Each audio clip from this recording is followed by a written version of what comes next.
Hello everyone, this is topic 13, the argumentative text type. Introduction.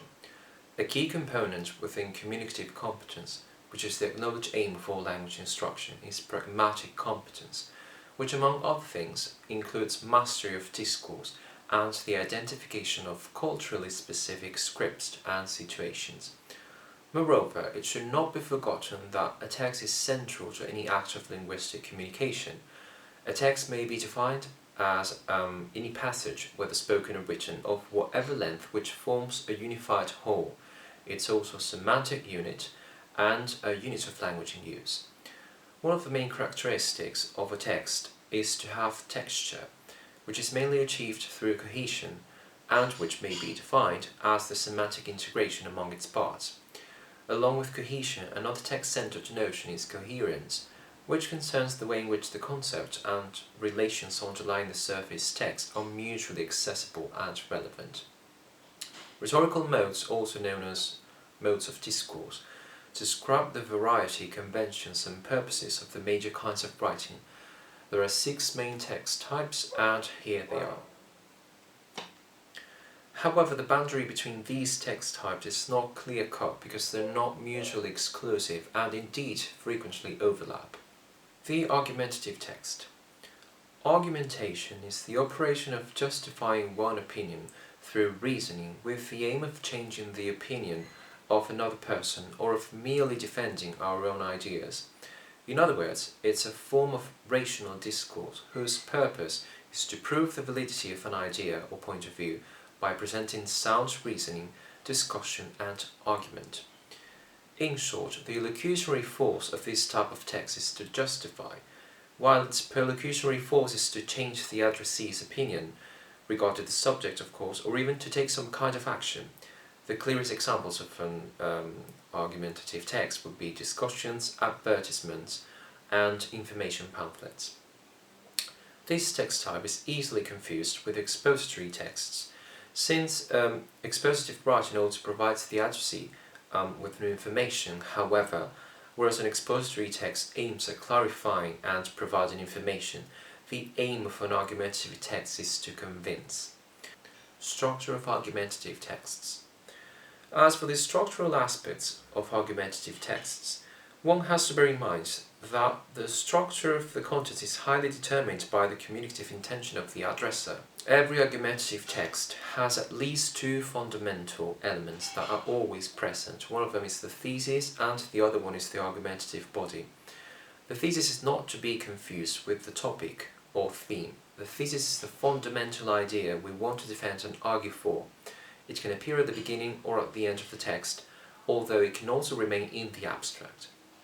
The argumentative body, on the other hand, is the argumentation proper, the contribution of all kinds of supporting arguments, evidence, references, quotations, and so on and so forth, that enable the author to defend their thesis. The basic structure of argumentative texts can be described along the lines of classical rhetorical discourse, with the following parts. It is important to note that all these parts are not compulsory. As stated at the beginning of this section, the only obligatory part in any argumentative text are the thesis and the argumentation. Characteristics of argumentative texts.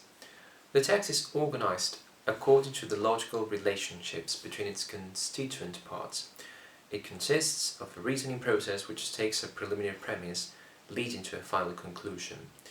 Some key features are shared knowledge, where the writer or speaker of an argumentative text must have a clear idea of the audience the text is addressed to. Then there's also thematic progression, where the balance reached between the new information offered in the text, that is the ream, and the information already known, that's the theme, is one of the determining cohesive features in this type of text.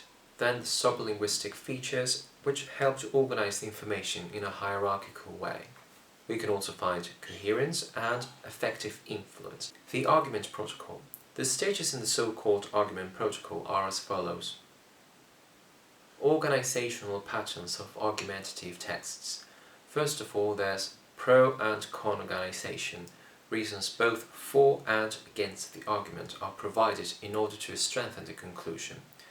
Then cause and effect organization, which connects ideas logically by identifying the reasons and outcomes for an event or situation. There's also comparison and contrast organization, which shows similarities and differences between different positions or opinions to strengthen the conclusion. Main idea and detail organization, which provides key points and main ideas and factual details to support it. And order of importance organization. In this one, this organization presents the argument from the least important detail to the most important one, or vice versa. The social psychological framework. In argumentative discourse, the cognitive function of language is central because listeners and readers must be convinced of something. As in other persuasion processes, four main factors are crucial: the source, the message, the channel, and the receiver. Key issues in argumentation.